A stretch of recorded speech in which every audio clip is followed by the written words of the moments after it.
Hi ma'am, I am struggling in PT reading module. मैं काफ़ी time से reading module की प्रिपरेशन कर रही हूँ, बट मेरे रीडिंग मॉड्यूल में स्कोर्स इंक्रीज नहीं हो रहे।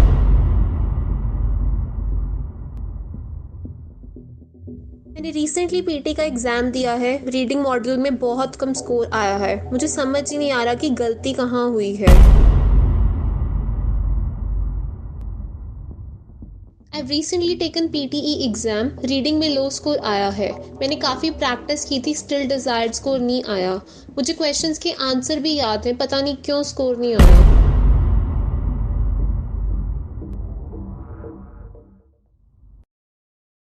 क्या रीडिंग मॉड्यूल में लो स्कोर के कारण आप पीटी का एग्जाम बार बार दे रहे हैं? क्या रीडिंग मॉड्यूल की प्रैक्टिस तो बहुत टाइम से करें लेकिन रीडिंग मॉड्यूल के स्कोर्स में कोई इंप्रूवमेंट नहीं हो रही? तो आपको देखना होगा ये सेशन टिल द एंड।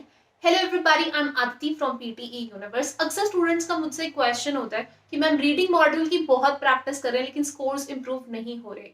बात करें हम रीडिंग मॉड्यूल की, तो गाइस मैं आपको बता दूं रीडिंग मॉड्यूल में स्कोर्स इंप्रूव करना बहुत इजी है, लेकिन स्टूडेंट्स हैं वो बहुत सिली मिस्टेक्स करते हैं। आज के सेशन में मैं आपको बताने वाली हूँ वो कॉमन मिस्टेक्स जो स्टूडेंट्स बार बार कर रहे हैं और आपको बिल्कुल भी नहीं करनी है, क्योंकि इजी तरीके से स्मार्ट तरीके से रीडिंग के मॉड्यूल के जो बैंड्स हैं हम उनको इंक्रीज करना सीखेंगे। तो करते हैं सेशन को फटाफट से स्टार्ट। अगर आप हमारे चैनल पे नए हैं पीटी यूनिवर्स को कर दीजिएगा like comment and subscribe. Also guys, अगर इन केस आप पीटी आइल्स नाटी में स्ट्रगल करें तो हमें गिवन नंबर पे कांटेक्ट कर सकते हैं, व्हाट्सएप कर सकते हैं और हमारे साथ ग्रुप क्लासेस या 1-to-1 क्लासेस ज्वाइन कर सकते हैं। तो ये सबसे पहले आज के सेशन में मैं आपको देने वाली हूँ 5 इंपॉर्टेंट टिप्स एंड ट्रिक्स जिसको फॉलो करके आप रीडिंग मॉड्यूल में अपने स्कोर्स को क्विकली और इजीली इंक्रीज कर सकते हैं। तो बात करते हैं सबसे पहले रीड अलाउड की। फर्स्ट टास्क पीटी स्पीकिंग का। स्पीकिंग और रीडिंग को बहुत सारे मार्क्स देते हैं। अक्सर स्टूडेंट्स रीड अलाउड अटेम्प्ट करते हुए कंटेंट को इग्नोर करते हैं। इस content is very important for reading module. Also बहुत सारे स्टूडेंट्स रीड अलाउड को अटेम्प्ट करते हुए कुछ कॉमन मिस्टेक्स करते हैं, जैसे S E S and the ED, ये ऐसी वर्ड्स में गलती कर बैठते हैं जिसके कारण उनके रीड अलाउड में रीडिंग के मार्क्स कम जाते हैं। इस ऐसे भी स्टूडेंट्स हैं जो रीड अलाउड को बहुत फास्ट अटेम्प्ट करते हैं। अब अगर आप बहुत फास्ट बोलेंगे रीड अलाउड को तो हो सकता है आप आगे जाके गलती कर दें और कंप्यूटर आपके रीड अलाउड को, आपकी स्पीकिंग को अच्छे से ना समझे। So try to make sure while you're attempting to read aloud, you're speaking at a moderate pace, not too fast, not too slow. ये रीड अलाउड आपके सामने है गाइस। ऑल्सो गाइस कुछ रीड अलाउड पेपर में बहुत बड़े आ सकते हैं, तो try to make sure not to read very fast.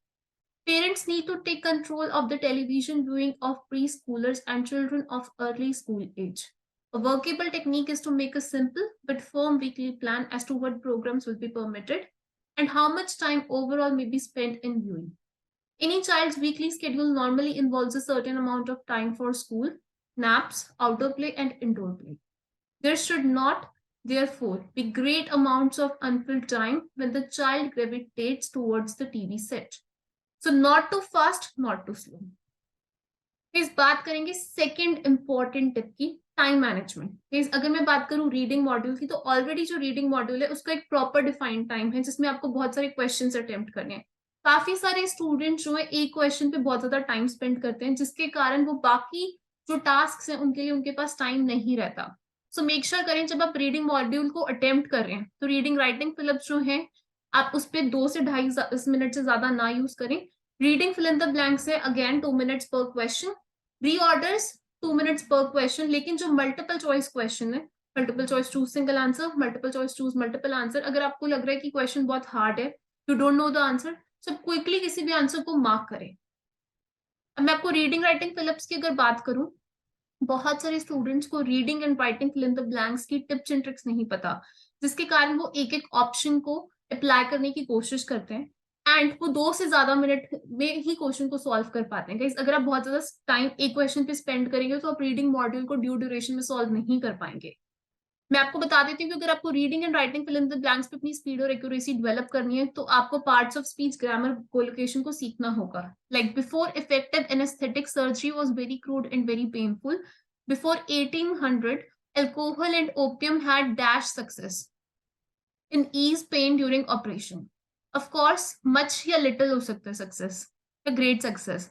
अब यहाँ पर ये कह ही रहा है कि ये जब था नहीं था तो एनेस्थेटिक सर्जरी को इस्तेमाल किया जाता था, लेकिन बिफोर मतलब इस समय से पहले कि जो एरियाज थे इनकी क्या सक्सेस थी, कम, so little make sense if you read ahead, क्योंकि तभी तो वो फेल कर पा रहे हैं ईज करने के लिए। जस्ट रीड इट पुरानी लाइन से और नेक्स्ट लाइन से आपको क्लू मिल रहा है।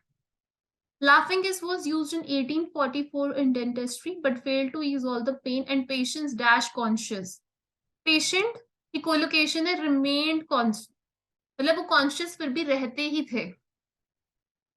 अब यहाँ पर देखिए, आपको यहाँ पे भी पढ़ के पता लग रहा है कि इसके बाद ये आया ईथर जिससे वो अनकॉन्शियस होने लगे, तो दैट्स वाई वो कॉन्शियस रहते थे। यहाँ से भी आंसर हमें क्लैरिफाई हो रहा है, मतलब नेक्स्ट लाइन से भी पुराना आंसर आपको बहुत बड़ी पता लग जाता है।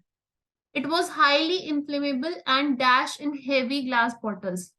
नाउ पास्ट टेंस की बात हो रही है तो हैज और इस तो आएगा ही नहीं। डबल पास्ट होता है पास्ट परफेक्ट। वॉज ट्रांसपोर्टेड, किया जाता था, which is the correct sense. यहाँ पर ये कह रहा है कि ये इन्फ्लेमेबल था और ट्रांसपोर्ट किया जाता था। जब चीजें एंड से कनेक्टेड होती हैं तो सेम पार्ट्स ऑफ स्पीच या फिर सेम ग्रामर के रूल्स अप्लाई होते हैं।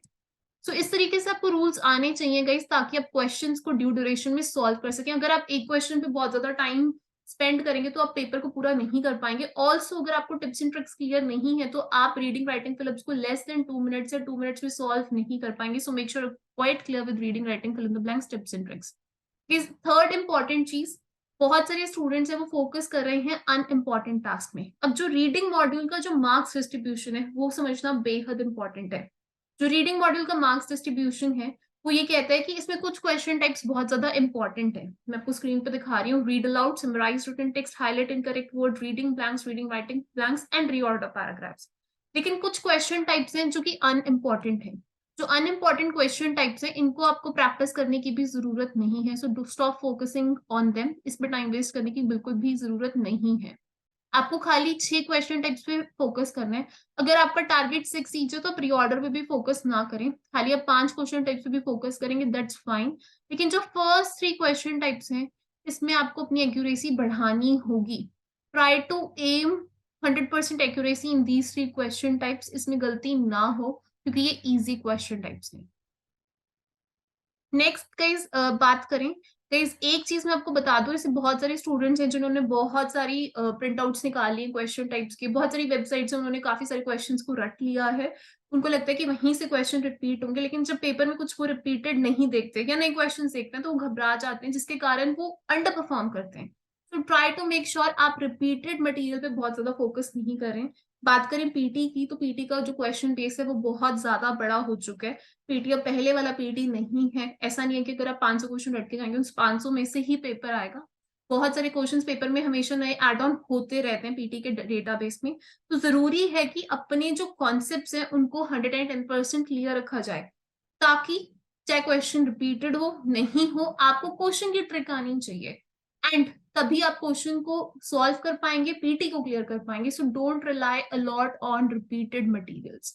Last but not the least एक और चीज बता दूं, इस पीटी के कुछ ऐसी क्वेश्चन टाइप्स हैं जिसमें नेगेटिव मार्किंग है। बहुत सारे स्टूडेंट्स को यही नहीं पता होता कि कहाँ पर नेगेटिव मार्किंग है, जिसके कारण भी उनके बहुत सारे मार्क्स डिडक्ट हो जाते हैं। हाईलाइट इनकरेक्ट वर्ड, लिसनिंग का एक टास्क है। लिसनिंग के 2 टास्क हैं जिससे रीडिंग में मार्क्स आते हैं, तो highlight correct summary, highlight incorrect word, जिसमें से highlight incorrect word important plus easy task है। अब इस टास्क में नेगेटिव मार्किंग है। मैंने बहुत सारे स्टूडेंट्स की क्लासेस में प्रैक्टिस सेशंस में हमने देखे कि हाईलाइट इनकरेक्ट वर्ड स्टूडेंट्स को लगता है उनको आते हैं, बट उसमें भी उनकी एक्यूरेसी 50-60% होती है। हाईलाइट इनकरेक्ट वर्ड एक बहुत इजी टास्क है।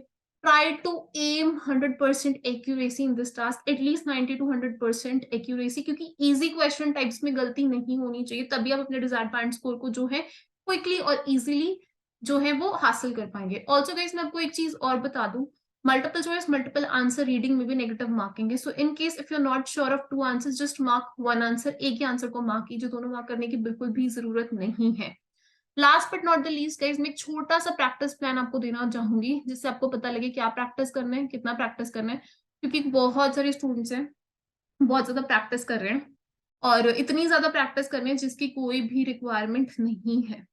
सबसे पहले आपको मेक श्योर करना है, मैंने आपको 3 क्वेश्चन टाइप्स बताई हैं जिसमें आपको गलती नहीं करनी। One of them is read aloud, summarise written text, highlight incorrect word. यहाँ से आपको काफी मार्क्स मिल जाएंगे, अराउंड 40 to 45। तो ये मार्क्स जो है इसमें गलती होनी नहीं चाहिए, स्पेशली जो स्टूडेंट 6 ईच की रिक्वायरमेंट रखते हैं। अगर उनके ये 3 टास्क अच्छे हैं तो वो इजिली 6 ईच को टारगेट कर पाएंगे। नाउ इसके अलावा reading blanks, reading writing blanks, guys in पे तुक्का नहीं मारना है, इनकी स्ट्रैटेजी समझनी है, तब भी आप स्पीड और एक्यूरेसी के साथ क्वेश्चन सॉल्व कर पाएंगे। ऑल्सो क्वेश्चन रट के नहीं जाने, क्वेश्चन रिपीट होंगे भी तो एक दो क्वेश्चन रिपीट होंगे, इससे ज्यादा क्वेश्चन रिपीट नहीं होंगे। तो स्ट्रैटेजी जिसने समझ ली वो नया क्वेश्चन भी कर लेगा। रीऑर्डर पैराग्राफ्स जो है गाइस, इसमें पेयर बनाने भी अगर सीखते हैं तो it will be very easy for you to solve these question. You will be able to make pairs, partial marks आपको मिल पाएंगे। तो ये प्रैक्टिस प्लान आप फॉलो कीजिए, दी क्वेश्चन टाइप्स डेली कीजिए, एंड देन डेफिनेटली आपकी जो है स्कोर्स में इंप्रूवमेंट होगी। बट गाइस बहुत स्टूडेंट्स प्रैक्टिस तो कर रहे हैं पर स्कोर नहीं बढ़ रहे हैं, क्योंकि प्रैक्टिस अकेले करने से स्कोर नहीं बढ़ेंगे, प्रैक्टिस सही तरीके से करने से स्कोर बढ़ेंगे। तो इनकेस अगर आपको लग रहा है कि आप प्रैक्टिस करे जा रहे हैं, स्कोर नहीं बढ़ रहे हैं, मे बी आप प्रैक्टिस गलत तरीके से कर रहे हैं। तो इसमें आपको बहुत सारे स्टूडेंट्स के फीडबैक स्क्रीन पर दिखाती हूँ जो बहुत टाइम से पीटी में स्ट्रगल कर रहे थे, जिन्होंने कुछ क्लासेस पीटी यूनिवर्स की ज्वाइन करके अपने डिजायर्ड बैंड स्कोर को क्विकली और इजिली अचीव किया। तो जब आप स्ट्रैटेजी सही यूज करते हैं, आपको प्रॉपर फीडबैक मिलता है, तो आप डिजायर्ड बैंड स्कोर को डेफिनेटली अचीव कर पाते हैं। And if the students can pass the PT, so can you. अगर ये कर सकते हैं आप भी कर सकते हैं, लेकिन जरूरी है समझना क्वेश्चन टाइप्स को कैसे अटेम्प्ट करना है और क्या आप सही तरीके से कर रहे हैं। कोई भी मॉड्यूल पीटी का डिफिकल्ट मॉड्यूल नहीं है, लेकिन अगर हमारी प्रैक्टिस कम होगी कि सही तरीके से नहीं होगी, तो डेफिनेटली हमें अपनी सक्सेस जो है वो अचीव करने में हार्ड वर्क करना पड़ेगा। तो ये था आज का सेशन। अगर ये आपको सेशन पसंद आया तो do let me know in the comment section. मैं मिलूंगी आपसे नेक्स्ट सेशन में। एंड गाइस मैं आपको बता दूं, अगर आप हमारी ऑनलाइन ट्रेनिंग प्रोग्राम को ज्वाइन करना चाहते हो तो हमारी ऑनलाइन ट्रेनिंग प्रोग्राम के साथ आपको मिलेंगी proper strategy classes, feedback classes, master classes जहाँ पे सारी प्रोडिक्शन फाइल्स हम कवर करते हैं। अलॉन्ग विद इट आपको portal mock test, sectional mock test भी प्रोवाइड किए जाएंगे, जो कि आपको ये आइडिया देंगे कि आप कब आप पीटी का एग्जाम बुक कर सकते हैं। Guys we at PT Universe believe that first attempt is the last attempt, यानी कि जो आपका अटेम्प्ट हमारे साथ होगा वो लास्ट अटेम्प्ट होगा। We don't want people to repeat this exam, we don't want people to fail in this exam, and this is what we promise in our online training classes. So in case अगर आप भी PT में struggle कर रहे हैं तो हमारे साथ अपनी क्लासेस में एनरोल कर सकते हैं, so that you guarantee your success.